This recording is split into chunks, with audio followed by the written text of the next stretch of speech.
Volume 1, my vlog on the new Diary of a Rugmaker group.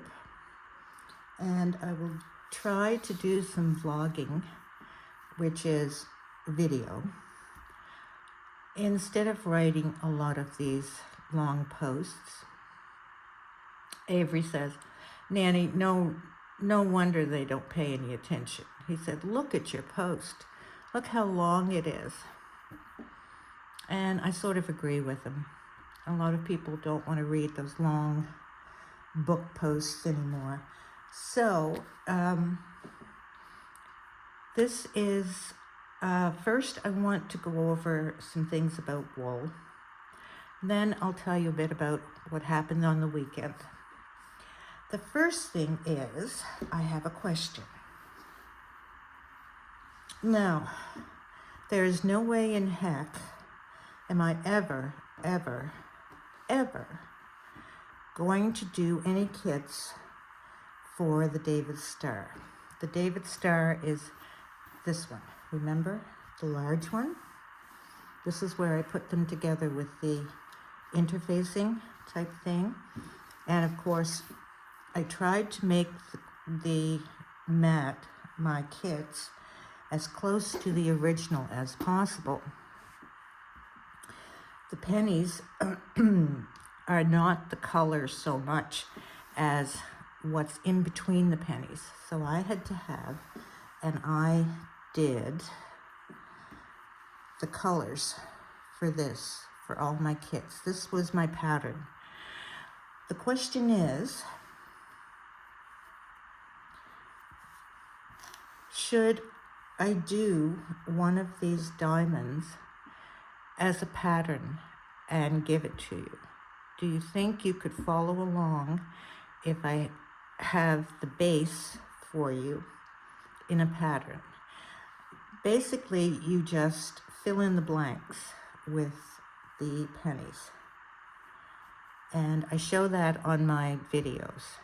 So tell me if I should do this. It's only one diamond and there's 6 of them. Would you like this as a pattern on the group? So let me know about that. Now, as far as shipping goes, you'll never believe it. My printer's not working. And do you know why my printer's not working? Because I didn't give them the $10. So now I have to go in and pay $10 more. Never used hardly any ink because I'm not really printing a lot except few odds and ends from the MacBook and my shipping. Still got those 300, I didn't even go in, but it was 300 pages. And I still have 2 or 3 sets of ink cartridges left. So I'm still gonna have to pay that $10 a month because they shut my printer off again.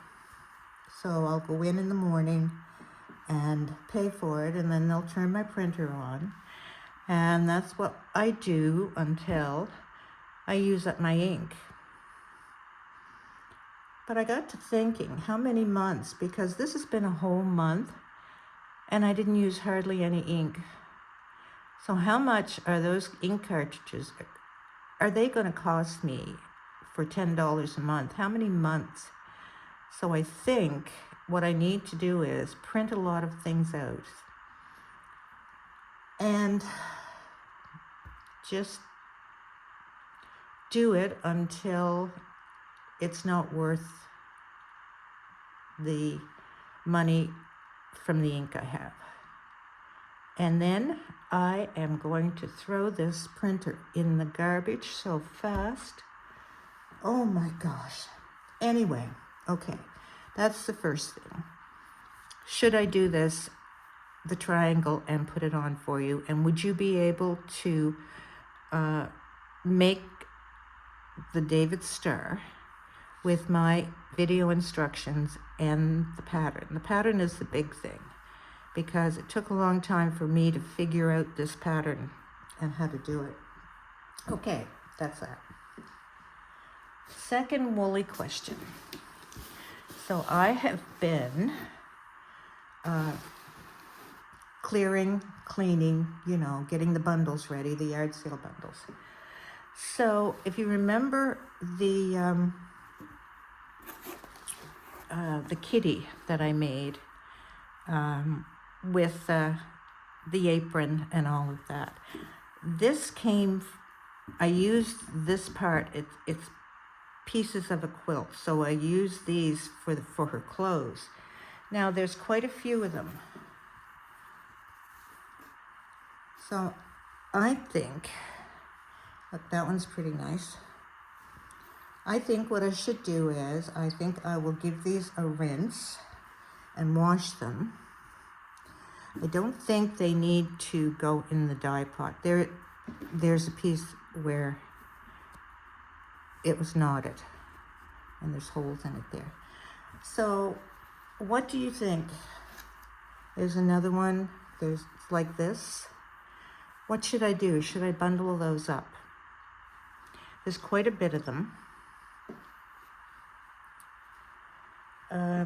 There's also, I have leftovers from this, and it's not velvet.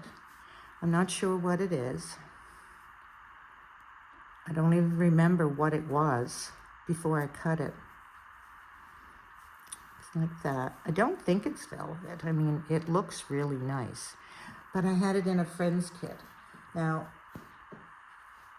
should that go in a bundle too? Just have pieces of it cut. And of course, Brother Moth will do all of the ironing. And there are small pieces like this, but it's so worn, faded, old. I think, although I'm not sure if I dyed these or not. It looks as though they are a bit. But all of those things, should I, or should I just, what? What do I do with them? I don't know. I think they're too good to throw away. But I want your opinion. What should we do? Okay. And I have wool bundles. I have, I'll go get it, just a second. I always do that when I do my videos.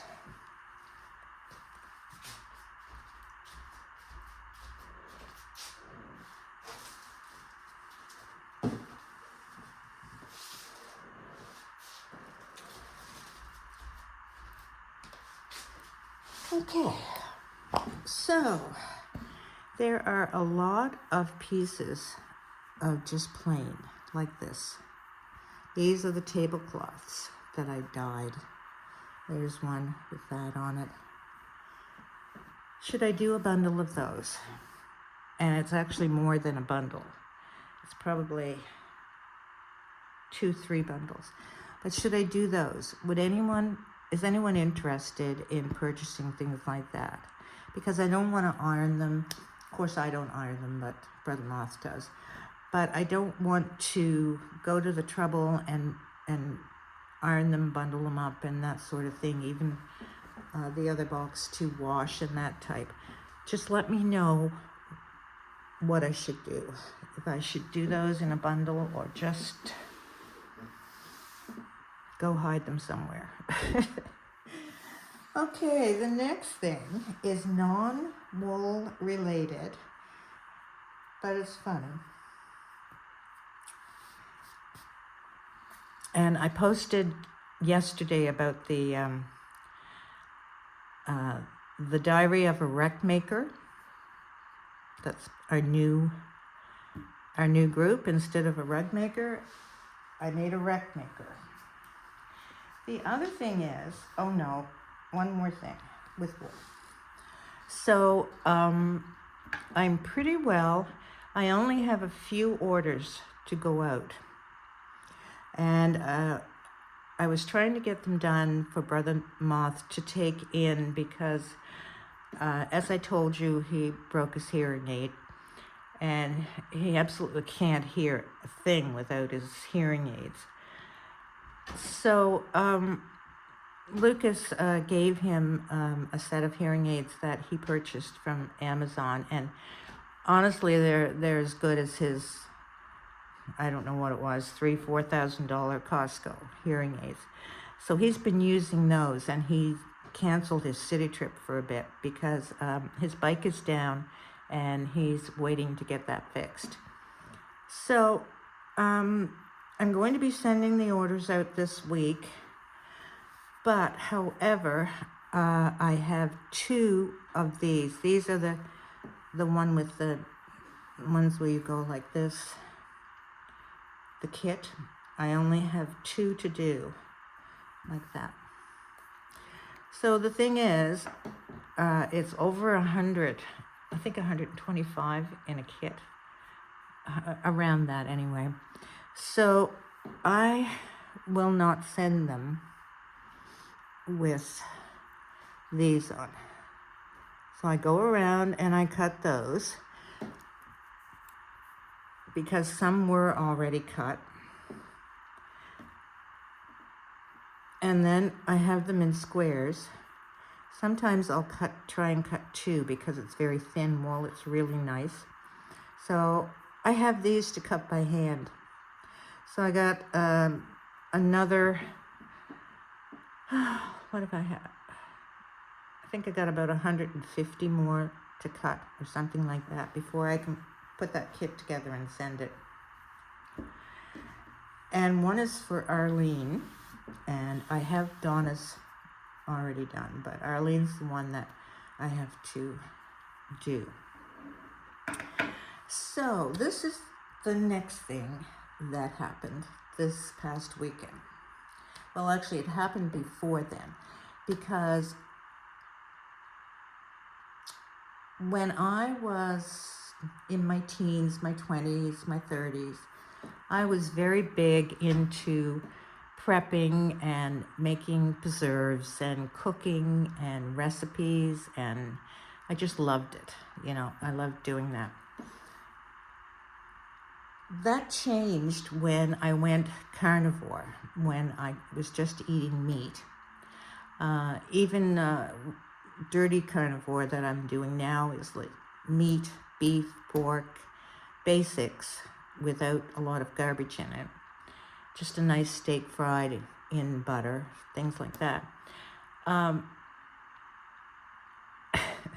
Poor Brother Moth, he kind of adds a little bit more, but whatever I cook, we sort of eat together. And I don't do the recipes because I can't eat the recipes. Any of those recipes that I used to make years ago with multitudes of ingredients and whatever, I can't eat those.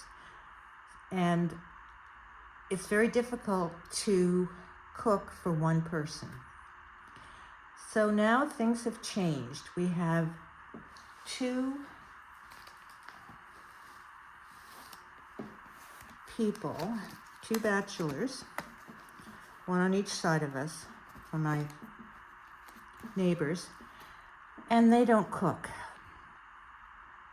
So not every night, but most nights we deliver. We make a bit extra and we send them their supper over. So that means I can cook for 3 people now, not just one.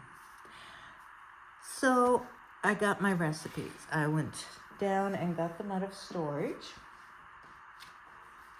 And I want to show you a few things. So the first thing is, I was pretty famous years ago for my 7-Up biscuits. And back then that recipe was all the rage. You've probably made them. You've probably heard about it. So anyway, when for Avery's baby shower, before Avery was born, I remember making these biscuits for like 20, 30 some people or something like that. And I could make them good. Well, I don't know what happened. Well, yes, I do know what happened. Okay. But yesterday, I made the biscuits. Unfortunately, I made the biscuits after Jack was here for his date. Yeah. So they are out by the green bin in the grass. I went out and I got one. Have a look at that. Pretty darn bad. And they're even worse inside. Yeah. Okay. So today I'm making biscuits again. Jack's not involved at all. Brother Moth's not involved. But anyway, I got my cookbooks. And I'm going through all my recipes, and I wanted to show you a few things. This is my best one, my one that I like a lot, although it's not the kind of recipes that you normally have. These are the old-fashioned recipes from like the early 1900s. And with this book, every recipe is in the lady's handwriting. Isn't that nice? How to important principles of fish cookery. Oh, and look at that. Nice. Yeah. Mary Eisner, Mrs. D.M.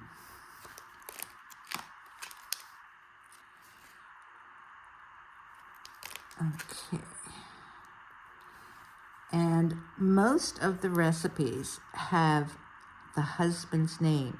This is Elsie something, and it's Mrs. George. That one's not. Mrs. Robert, Mrs. H.F. So when you put your name in a cookbook, you put your husband's name in there. That's what they usually did back then. So I have two of these. One, of course, this is mine. I'm keeping it myself. This was 1953. Then I happened to find another one, and I'm going to send you a link. It's Mary's Nest on YouTube, and she is my absolute favorite. She makes her own sauerkraut. She makes everything like from scratch type thing. And I'm going to send this to her, my other one, my good one. I'm on video. You up there? I'm on video. Brother Moth and Felix. So anyway, I have one, and this one's mine, but the other one's in better condition. I'm going to send that to Mary in Texas. Every day.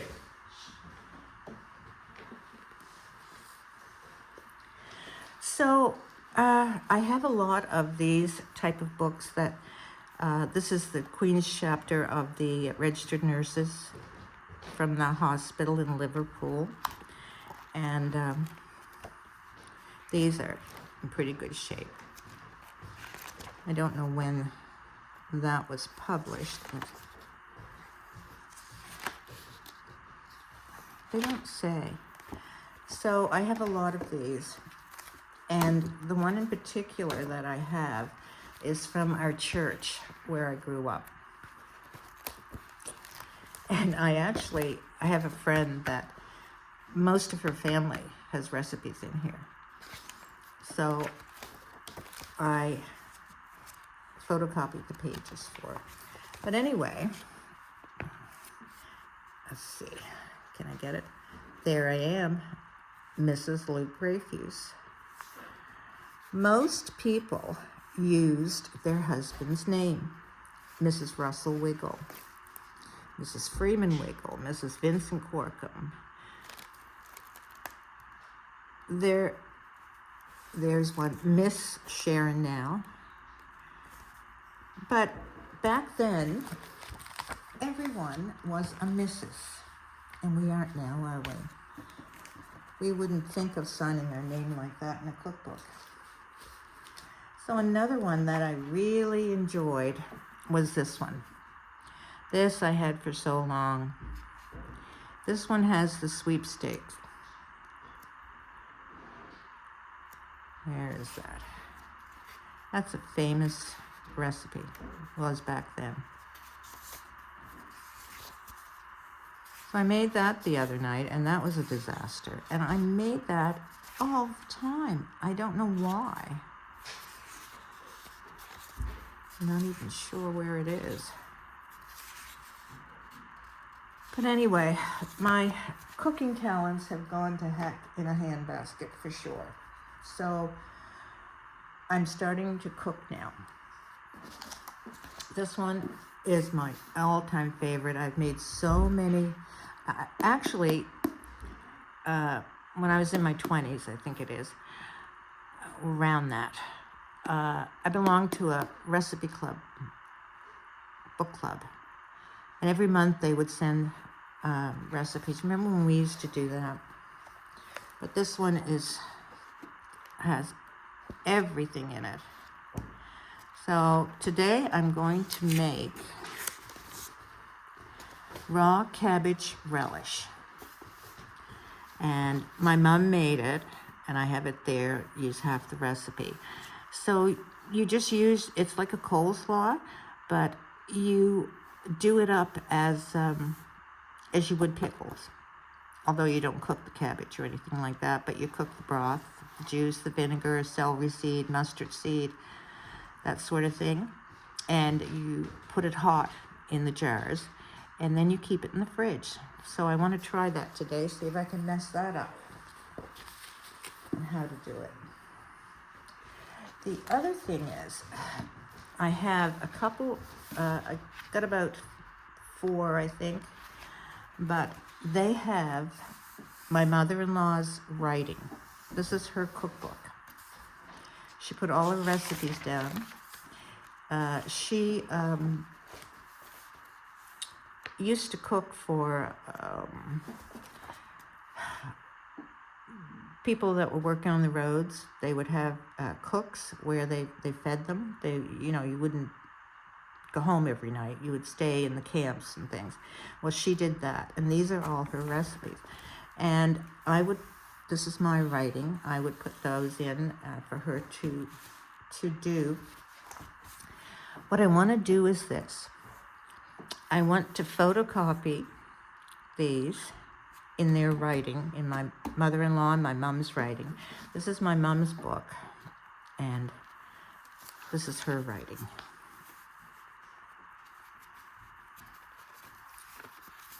And they're pretty bad, but I want to do these. I want to age them and have them look old. And then I'm going to cut them out, and I'm going to put them on the wall where, like where you have a cupboard, you have the backing, whatever that's called. What is it? The stuff that you put up against from your kitchen cabinets to your stove and all of that. I want to do these. I've always wanted to do it, and I have some newspapers that have recipes that I saved to do this as well. But I want to put them on. I put them on with wallpaper paste, and then I have a clear plastic that I put over the top of them for decoration. So I want recipes from my family on the wall in my kitchen. So tell me what you think, if that would look good or what. 3-day buns, quick cinnamon rolls, sour cream pound cake, I remember that.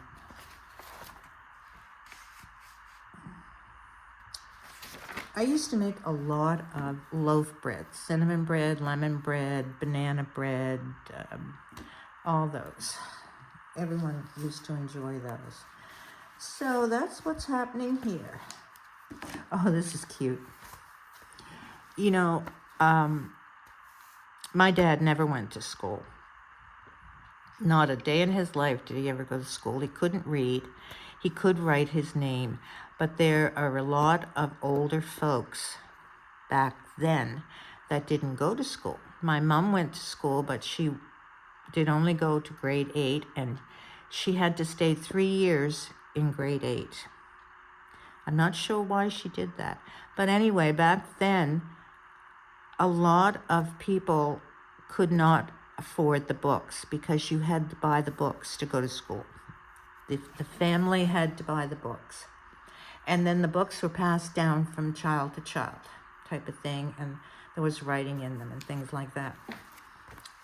So, 2-part squares, TOW. Cute. So anyway, that's what's happening here in the wool closet. I'm making progress with the bundles. Probably will have more questions to ask you about that before I actually put them together. But, oh yes, I have one more thing. I am having an awful problem trying to get everyone on the Diary of a Rugmaker. Now, I happen to go into PayPal, and PayPal has, it's hard to find, but PayPal has a listing of all of your people that has purchased from you. And I have it here. I don't know, you can see it there. And it's a lot of them. So I want to make sure that all of these people are in the Diary of a Rugmaker, or that we have invited. I mean, if they don't want to go there, that's fine. But, and some of them probably not. But there's still a lot. There's 74 today. No one seems to be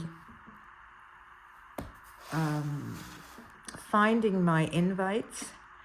So the easiest thing to invite someone is if they're on your friends list. That's simple. You just tick them off, and as soon as they read the notification and click on it, they're already subscribed. There's another thing that somehow I can hook the other groups up. So I want to wait a little bit longer, and I'm going to ask your help in trying to get some of these ladies invited, because of course they're not all on my friends list. So maybe if someone's on your friends list, you can invite them for me if you wouldn't mind. Okay, well, I think that's it. So let me know about this. Let me know about the David Star. If you think you can create the mat with the pattern, and my videos, of course. So, okay. So now I think I'm going out and make some 7-Up biscuits. Hope everyone has a really nice day, and I hope your weather is better than here. We're expecting thunder showers. That's why I'm starting supper early tonight. And it's freezing. It is freezing cold here. We have the heat on. I wear my coat when I go outdoors. It's ridiculous. So thank you everyone for listening to my first vlog, VLOG, and hoping you'll enjoy this format rather than reading all of that. I can't write short posts. I just can't. I can't do short videos either. So everyone have a lovely day, and thank you so much for being part of my Rugmaker diary. And I will be in and do comments. I want to just have a day where I can go in and do comments and things like that. But mostly I want to vlog it because I can get so much more and tell you so much more, and there's going to be so many things that I need to show you in the next couple weeks. Okay, thank you so much, and have a lovely day, all. I'll see you soon.